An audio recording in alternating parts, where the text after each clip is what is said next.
Today, we're exploring a pressing topic in the future of work. It's around holistic wellbeing programs and how they are key to organizational success. I'm joined today by John from Malula Technologies, who has over 30 years of experience in this space, and he's going to delve a little bit deep into the topic for us. Great, John. I think as a start, I've got a few questions that I thought I would take you through, you can enlighten us or share your views on some of these points. To start off with, why do you believe holistic well-being programs are becoming increasingly critical for organizations in today's working environment? Yeah, we're going through an unprecedented change in the workplace. I think certainly from an employee perspective, there's an expectation that employers give more to their employees to support their general health and well-being. We're obviously going through a time when, not just in the UK, but generally there is a pressure if there is state available, NHS services, that these are under pressure. They're not necessarily delivering exactly what is needed. And yet they're also facing the pressures of the fact that the private provision is now, if it's available, which is often not a whole of workforce scenario, it's often becoming very, very expensive. With ever kind of growing pressures on employer budgets, I think employees are asking for more, and employers are struggling to really support people in the way that people want to be supported. I don't want to kind of go back to COVID and kind of blaming all these things on COVID, because I think there was a general, the industry, the employment market was starting to change generally. But I certainly believe that it's probably COVID has accelerated that change more quickly.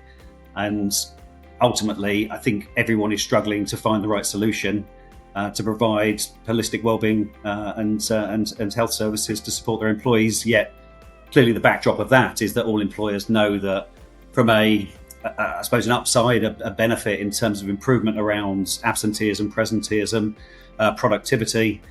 There is a significant upside, but equally, it's people are finding it very challenging to find the budgets to support these programs. But clearly, there is significant upside, and I think one of the biggest challenges around that is that it's being able to provide the measurability. I think the industry, we've been very poor about being able to create the return on investment. And therefore, when people are looking for that level of sign-off of support from, say, C-suite, without that measurability, without the metrics to support that investment, it's very difficult to get the level of support required. I just wanted to shift in, sort of just to get a bit of your views on, what the most effective elements of a well-rounded well-being program that truly supports employees would be. Yeah, so I think one of the challenges has been the industry's focused very much on point of claim, and I think that's the way it's been, right? So having those private medical programs, having those income protection products, long-term absence type solutions, all of that's great. But I think undoubtedly we're now moving more into a prevention intervention space. So I really genuinely believe that what we need to do is to focus more in terms of, understanding, and also understanding that within every organisation there's going to be different challenges. So it is around being able to focus on those different cohorts, understanding, the specific challenges for those cohorts, whether that's gender-led, whether that's location-led, whether it's job role-led. As I say, certainly the start of a proper wellbeing program is being able to kind of, I suppose, target the spend on the areas that need it most. And I think that's been the challenge. I think, historically it's been very difficult, really. And I think most of the programs in the past have been quite expensive in terms of wellbeing programs, have been quite expensive because they've almost been a one size, fits all type solution. We're now facing a situation where people do need to get smarter as to how they spend that money. And as I say, it is around understanding specifically, your data, your insights, your people, and then really trying to target the specific areas of need, as I say, but with a big focus on prevention and intervention as opposed to point of claim. And again, it goes back to my initial point around, what we're seeing in the market around certainly things, well, to be fair, probably insurances generally, but specifically around, healthcare, we're seeing a huge spike in terms of the cost. Certainly it's not been unexpected to see people, 40, 68% hike in premiums.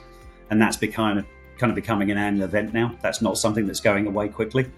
And so, yes, I think ever more we've got to get those targeted wellbeing solutions to the people that need them when they need them.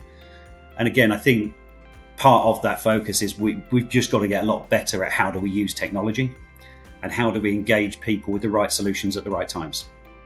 And as an industry, again, I think we've been particularly poor about being able to kind of deliver those solutions and being able to identify those specific areas of need. I think we do a great job, when somebody joins a business or, those traditional more kind of benefits platform type solutions where, perhaps once a year, you get educated, you get told about all these amazing things that as an employer they provide for you.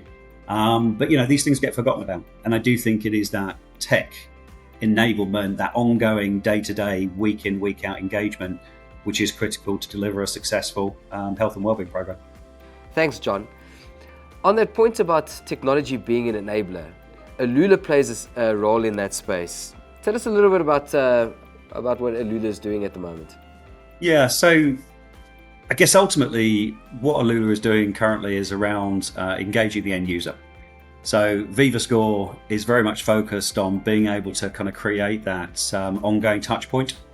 So VivaScore is about collation of data from multiple different disparate sources and really being able to play that up into a health score that matters to the individual, but then on an anonymized basis can be rolled up to, say, the corporate level, so the employer level, or indeed broker or insurer level as well. So we really get that kind of helicopter view as well as that kind of deep down, deep dive into the individual as well. And I think where it becomes different to some of those other solutions is that we do encourage people to connect wearable devices. We do encourage people to connect their health apps. But also what we have got integrated into the app is the facial scanning technology. So our PPG technology. So actually we're encouraging people to kind of scan their face once a month as a minimum. And through that, there's a number of different health metrics that we can bring in into that health score. And where it is unique, it is around not just doing one of those things in isolation, but then aggregating all of that information into the health score, the Viva score. And as I say, then the app effectively using AI, bringing that through into nudges, bringing that through into giving that people then the guidance they need into those benefits, those services, the health and wellbeing support that's available to them, either at insurer level or again within the existing benefits package of their employer. So it is almost on that baseline is giving those people, looking at that data, looking at that stats, giving them that touch points, that dynamic score updating every single day. And then through those nudges, through the AI, the machine learning capability that we have, is then making that proactive recommendation, giving those people that triage into the services they need when they need it. So again, back to my point previously, which is around most organizations have, some fantastic levels of support. It's just that often people forget that it's available, and therefore we're really kind of helping those employers to sweat their assets, to make sure that, like I said earlier, in terms of those moments that matter, is that those interventions, those prevention services are available to those individuals, whether that's through EAP services, virtual GP services. Perhaps it is around additional blood tests. Perhaps it is going through to point of claim if it is you've got private healthcare available to you. But again, it is really starting to learn at an individual level. And then, as I said, playing up that data in an anonymized, consolidated way so that employers can start to understand those different demographics, those different cohorts in the organization to really then focus on those areas of need as and when people need it. Knowing that kind of, everybody's going to be slightly individual. You might find in one part of your business, you've got a financial wellbeing challenge. In another part of the business, perhaps it's, stress and burnout related. And if you can start to pinpoint those job roles, those people, perhaps it's, as I said previously, perhaps it's based on age, gender, start to then provide those support services at those right times. That's how we can really start to look at, I suppose, making that budget go further, making the, effectively, making that employer spend, basically more intelligently used to support people as and when they need it. Thanks, John. It's great to hear, how people are, digitally enabled to complete some health checks, on their side. I mean, we know how that, opens, opportunity from an accessibility perspective. It's more practical. You mentioned health metrics, in a bit of your feedback on what Alula is offering. Can you give us maybe a little bit more information on exactly what would get measured through the app? Yeah. So, and again, it really depends on what data is available. Certain markets we are taking in over 70 different data points. Certainly from a UK perspective, just where we start from that standard proposition, we're taking in over 30 different metrics.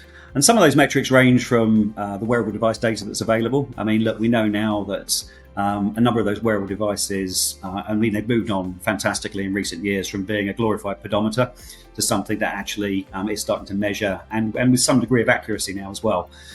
So whether that's looking at things around oxygen saturation levels, whether that's looking at the number of steps you do, perhaps it is around sleep time, the number of active minutes. There's lots of different data, again, that we can collate through those wearable devices, or even indeed, the health app on your phone. What we're then doing is enriching that information through the facial scan, and this is where it becomes really clever. So actually, again, the RPPG technology now has moved on to such a point where we can accurately measure things around blood pressure. So whether that's systolic, diastolic blood pressure, we can also start to look at things around heart rate variability, beats per minute, and all of this starts to build this broader picture that then comes back into the health score. And the great thing about the health score as well is that it gives you something. So it's not a diagnostic tool; it is a health tracker, and what we're looking at those peaks and troughs within the information. So if your health score is 80 and it drops to 50. We'd like to understand, what is the underlying reason for that? And somewhere within the data, we can actually accurately start to pin down, what might be leading that. Is it poor sleep? Is it because your blood pressure's high? And that again leads back to the positioning earlier, which is then around what are the support services? How do we triage people? How do we provide those nudges into that additional support, whether it is additional blood testing support, virtual GP services? So that's really where we start to kind of build out, I suppose, the score into something that then becomes something that helps and drives at an individual level the things they need at the right time. Huge amount of data, really kind of building out that picture. Certainly we've worked on with a number of customers where we're also starting to take in data around health assessment data. We're starting to take in some of the blood testing data as well. And again, that's starting to look at how do we start to enrich that score, augment that score, and ultimately make it more accurate. So again, it becomes that dynamic score that changes frequently that somebody can then make proactive decisions off the back of. Great, thanks, John. I think it would be great to just shift a bit to get a bit of a future view from you. So looking forward, what do you think is going to be the next significant evolution in workplace well-being? Yeah, so it's a great question. Certainly, again, the point I made up front is it's going to be, I'm sure, technology driven. Again, budgets, cost containment, a focus on spending better for supporting people when they need it. And again, I think that what we're seeing now is a proliferation of lots of different, very clever technology in the marketplace that, as I say, that can still be done to support people remotely. Whether that's the FibriCheck, so atrial fibrillation check remotely, which again is now kind of medical grade technology. I think we're going to start to see using a Viva score type solution with the facial scanning technology. It's the what comes next, and I think that kind of being able to do blood tests in the home. Obviously, we're seeing DNA testing has been something that's been around for a long time. I think we're seeing without actually being able to draw things like lots of blood. I think a lot of those kind of the finger prick tests are becoming a lot more accurate to start to test a wide range of services. So I think technology and in-home testing will undoubtedly become something which we're going to see a lot more of. And then I think there's still a lot of need around. Look, AI is going to play a huge role in this. I think being able to certainly things around financial well-being. So AI being able to learn about you, learning about your behaviours, learning about where you're spending money. I think that will then start again in a proactive way, start to engage people better. Whether that's saving for the future or whether that's looking at retail discounts. I think that whole kind of process of, like I say, technology-enabled AI support. I think it's going to move on significantly in the next 3 to 5 years. So I think that's probably, again, in terms of supporting employers to spend that budget better. I think that's where, again, I think a one-size-fits-all type scenario, type solution will disappear. So I think focusing on that spend, supporting people at the right times, as I say, through tech and AI, is going to move on immeasurably in the next few years. Great. Thanks very much, John. It's been exciting to discuss this topic with you, and I really do look forward to following the developments on your side and having more conversations in future. That's great. Thank you very much. All right. Thank you.